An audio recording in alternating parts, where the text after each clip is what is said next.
بسم الله الرحمن الرحيم هل أتى على الإنسان حين من الدهر لم يكن شيئا مذكورا إنا خلقنا الإنسان من نطفة أمشاج نبتليه فجعلناه سميعا بصيرا إنا هديناه السبيل إما شاكرا وإما كفورا إنا أعتدنا للكافرين سلاسل وأغلالا وسعيرا إن الأبرار يشربون من كأس كان مزاجها كافورا عينا يشرب بها عباد الله يفجرونها تفجيرا يوفون بالنذر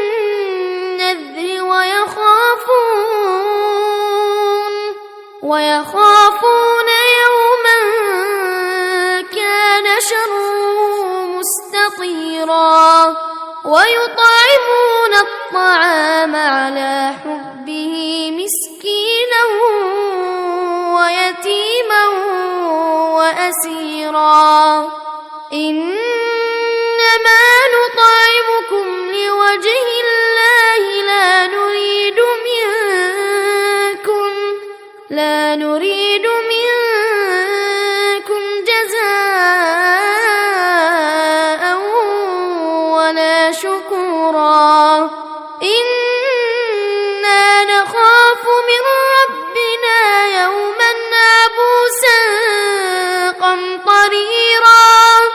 فوقاهم الله شر ذلك اليوم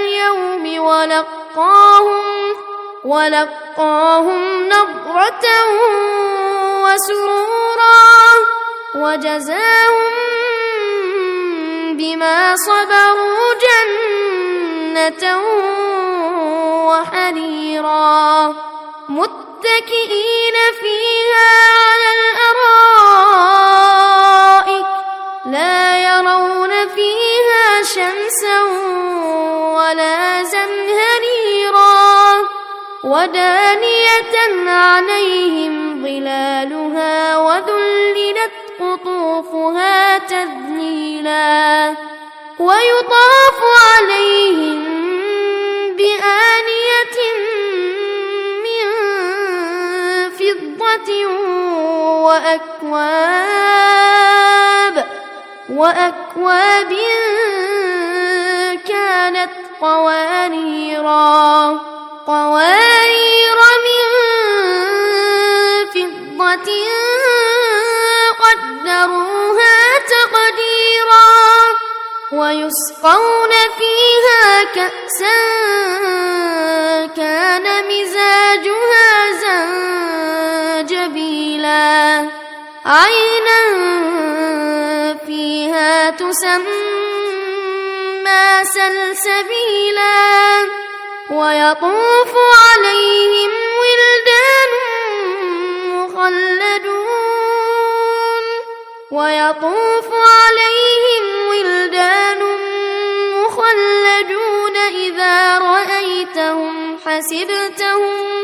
إذا رأيتهم حسبتهم لؤلؤا منثورا وإذا رأيت ثم رأيت نعيما وملكا كبيرا عاليهم ثياب سندس خضر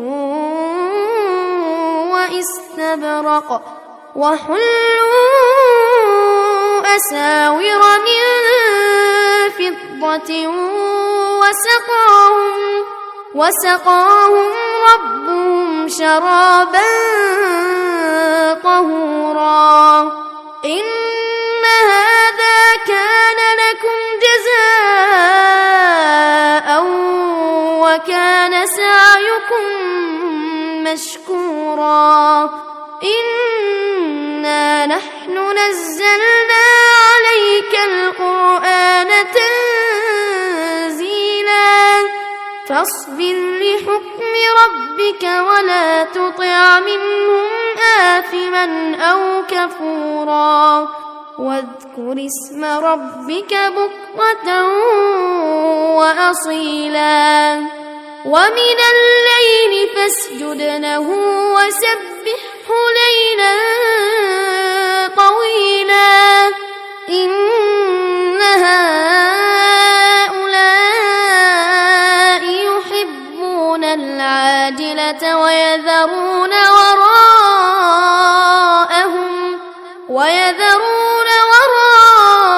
وراءهم يوما ثقيلا نحن خلقناهم وشددنا أسرهم وإذا شئنا بدلنا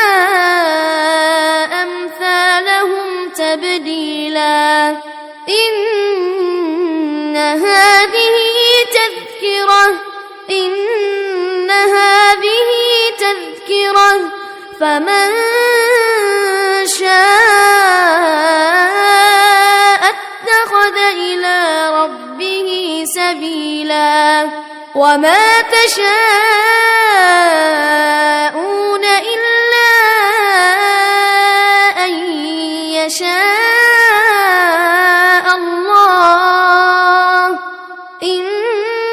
الله كان عليما حكيما يدخل من يشاء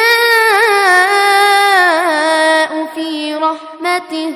والظالمين أعد لهم عذابا أليما.